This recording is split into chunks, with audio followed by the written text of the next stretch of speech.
안녕하세요. 현야입니다. 오늘은 조주 스님의 적양화 공안에 대해서 한번 설명해 보도록 하겠습니다. 조주 스님의 적양화 공안도 상당히 어려운 공안으로 알려져 있고요. 조금 공부가 필요한 부분이 있는 것 같습니다. 원문을 보면은 하루는 한 스님이 수행을 마치고 어떤 곳으로 떠나고자 할 때에 조주 스님께서 어떤 제자뻘 되는 그 스님한테 주신 말씀이었죠. 부처가 있다는 곳에는 머무르지 말고 부처가 없는 곳에는 급히 지나가고 삼천리 밖에서 사람을 만나면은 함부로 거론하지 말아라, 이야기하지 말아라.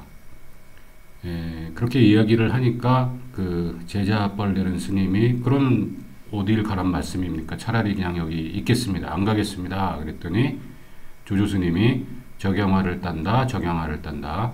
맞아. 양화를 딴다, 양화를 딴다. 적이 딴다는 뜻이니까요. 버드나무 꽃을 따는구나, 버드나무 꽃을 따는구나. 이렇게 말씀하셨다는 상당히 짧은 공안이 되겠습니다.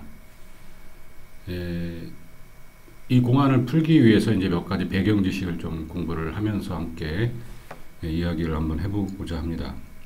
조주 스님은 원래 워낙 유명한 분이시죠. 가장 대표적인 조주 무자, 있다 없다의 분별심을 깨우치고 일체지로 무분별의 세계로 나아갈 수 있게 해주는 이제 조주 무자라는 가장 기본적이고 어렵기도 하고 대중적인 공안을 남기신 분이기도 하고요. 뜰 앞에 잣나무, 차 한잔 하시오, 오늘 나오는 적양화, 이런 수많은 공안들을 남기신 분이고, 별명이 구순피선입니다. 그러니까 뭔가 말을 잘하는 이 선승이었다는 뜻이 되겠고요. 오늘말로 하면 일종의 언어의 마술사, 이렇게 불리셨던 분입니다.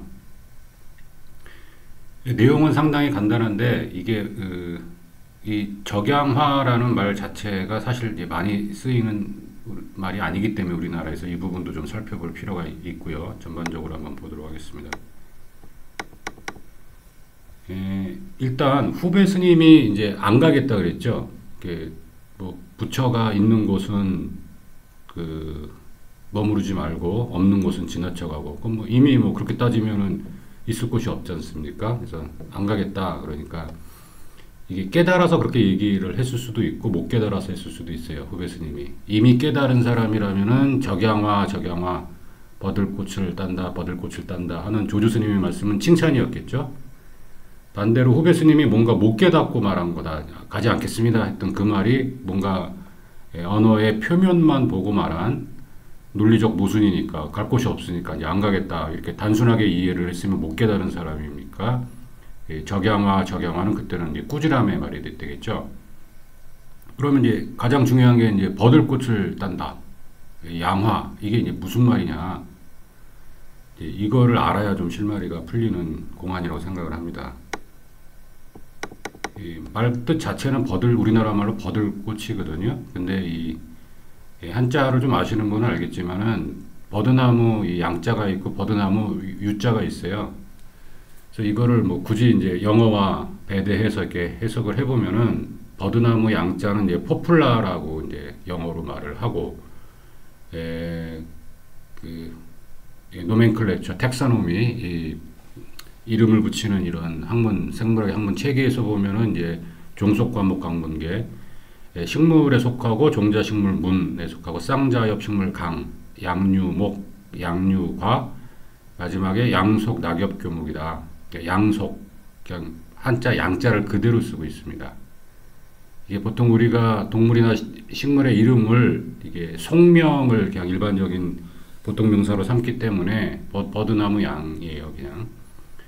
반면에 이제 버드나무 류자, 윌로우라고 영어로 표현할 수 있는 것은 다 똑같은데 마지막이 버드나무 유속이에요. 유속. 그러니까 양과 유다. 그 다음에 차이가 버드나무 양, 포플라는 낙엽 교목이다. 낙엽이 떨어지는 교목, 큰 나무. 근데 버드나무 류자는 낙엽 관목이다. 좀 키가 작은 나무죠. 그래서 교목과 관목의 차이가 있습니다. 외관상 비슷하지만 사실은 두 개는 속명에서부터 차이가 나는 다른 거죠. 하지만 크게 보면 이 두 가지를 다 같이 보는 것입니다. 우리나라 말로는 그냥 버드나무 이렇게 통칭해서 많이 부르는 것 같고요. 한자나 영어는 다시 한번 말씀드리지만 버드나무 양자, 버드나무 류자, 포플라와 율로로 이제 구분을 하는 거고, 여기서 양화니까 위쪽에 포플라 꽃이 되겠네요.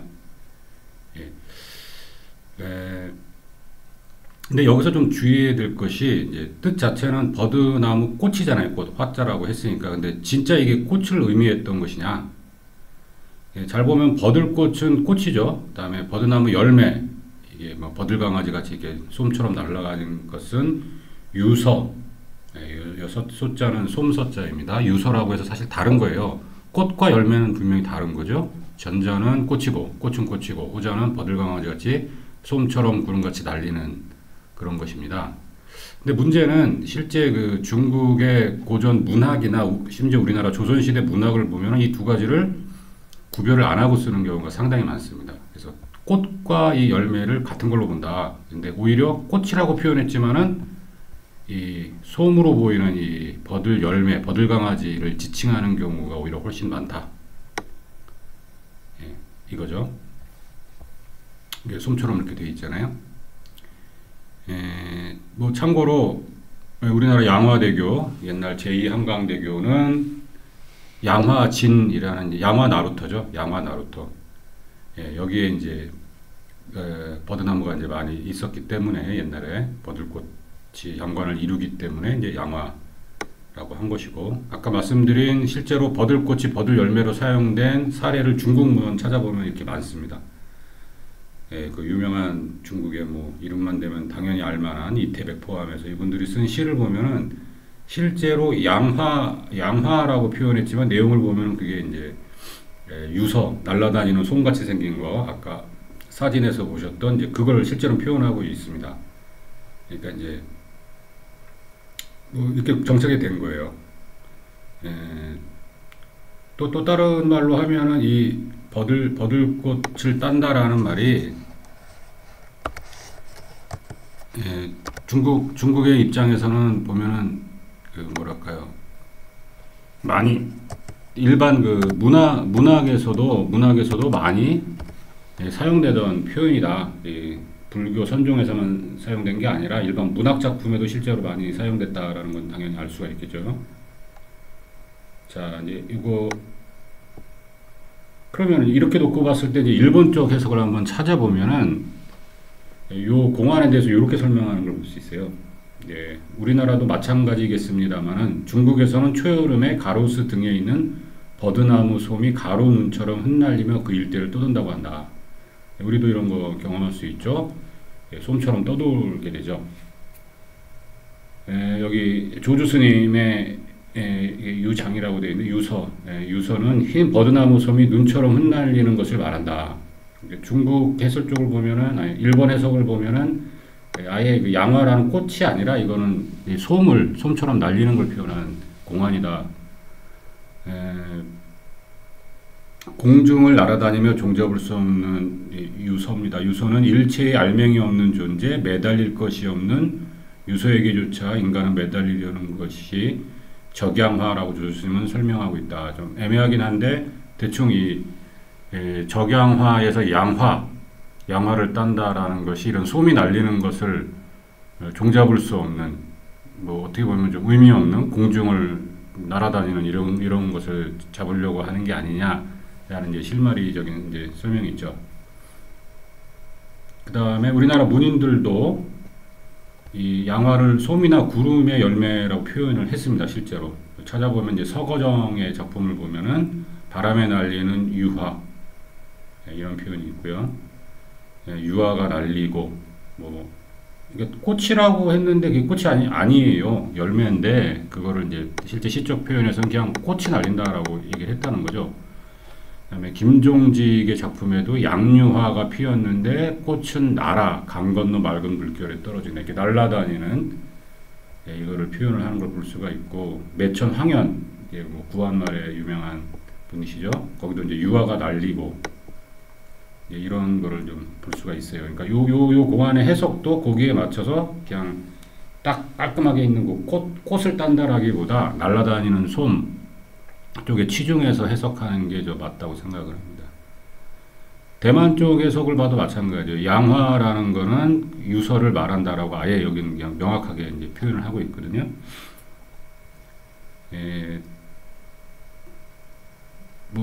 실제로 이제 이 사례를 보고 있죠. 그 춘부라는 유명한 시에서도 그렇게 날아다닌다라고 표현을 했다.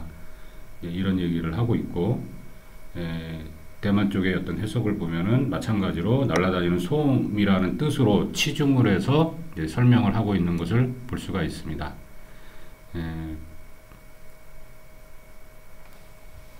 집착하지 말라. 여기서 이제 대만 쪽에서 보면 불피 집착이죠. 부피 집착, 집착할 필요가 없다. 허공에 있다. 사람의 대자연이 허공과 동시에 있다. 이제 이런 식으로 이제 해석을 하고 있는 걸 볼 수가 있죠.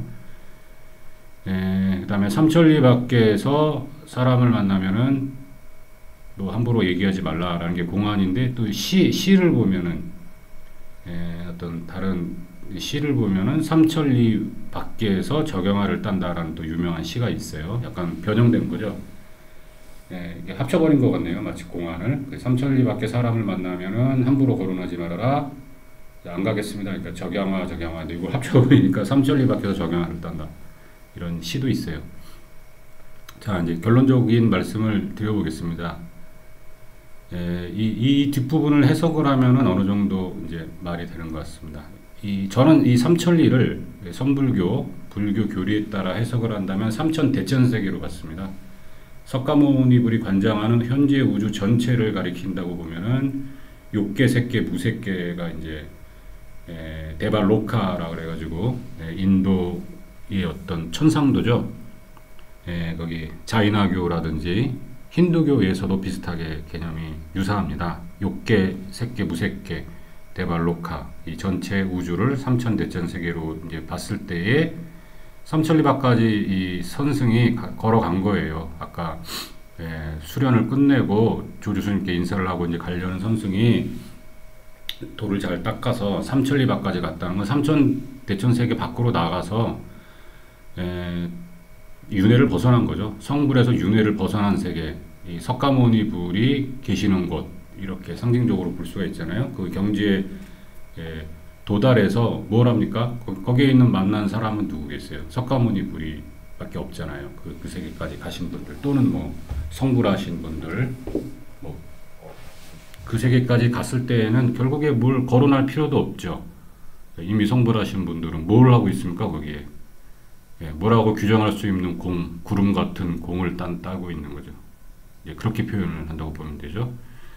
결국 화엄 오법계 관점에서 보면은 이법계 진리, 이 사법계, 이 세상에서 이제 돌을 닦았던 그 제자 스님이 완전한 공의 세계로 들어가서 그 공을 만지작거리고 있는 이제 이 지경까지 나아간다라고 이제 해석을 하면은 어느 정도 말이 됩니다. 그럼 이제 적양화라는 것이 결국에 솜같이 달리는 그거를 붙들고 있는 거니까, 뭐 허황된 것, 뭐 이 세상이 뭐 아무것도 아니고 가짜고 망상이고 뭐 이런 식으로 좀 부정적으로 해석할 수도 있지만, 저는 긍정적으로 보면은 뭐 그 말도 맞고요. 결국에 요 공안이 말하는 건 결국 마지막 부분은 이 삼천리 밖에 가서 이런 얘기들이 나오니까 삼천대천 세계를 벗어난 성불한 세계, 윤회를 벗어난 세계, 증득한 세계, 크게 깨달은 세계까지 가기를 이제 제자를 위해서 이야기를 이제 하는 것입니다.